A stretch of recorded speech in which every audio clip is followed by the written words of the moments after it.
Projektet handler om, at de skal lave en lille kuglebane ud af noget pap, og så skal de integrere noget LED-lys, en lille strimmel, der skal blinke eller gøre et eller andet sjovt. De skal lære at bygge prototyper, de skal lære at bygge en funktionsprototype, så målet er ikke at lave en fuldstændig færdig og flot detaljeret kuglebane, men derimod lave en, hvor de kan teste, om den fungerer.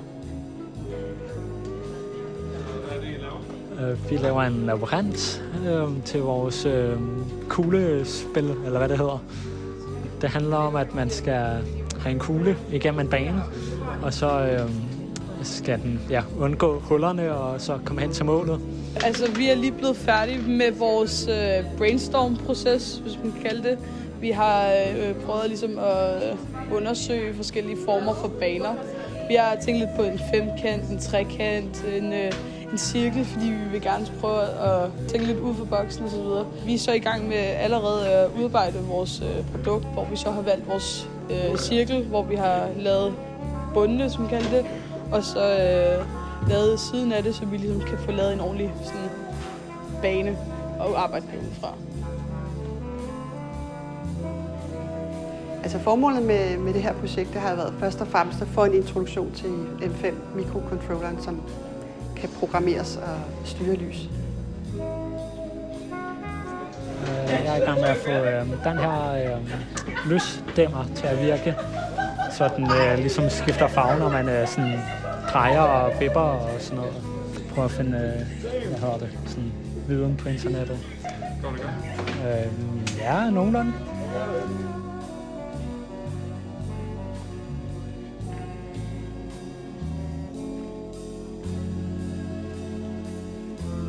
Altså, vi er i gang med at sætte noget sølvpapir ind i, for ligesom at få den der refleksion af lyset.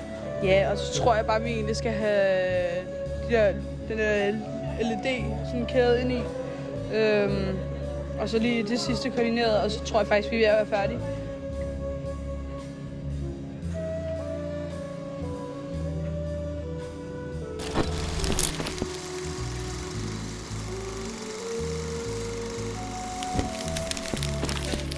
Jeres kuglebaner og skitser og hvad I nu ellers har tegnet og lavet, I vil gemme, skal ned på den tomme hylde ned i det lille rum dernede.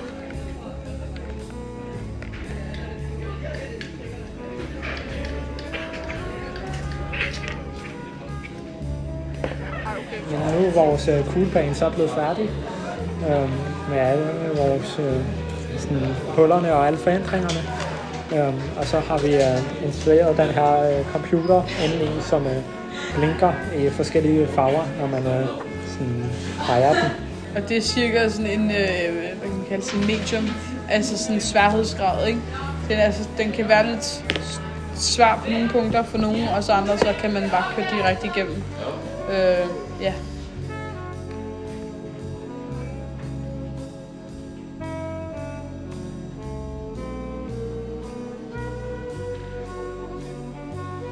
Godt, tak. Gruppe nummer 2 derovre, den næste kuglebane. Hvem har lavet den? 3 år. Så mange andre også. Ja.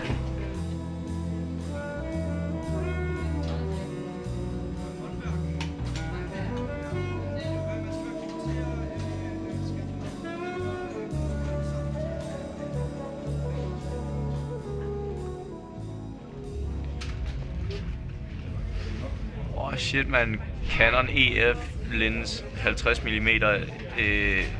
Den der har jeg også.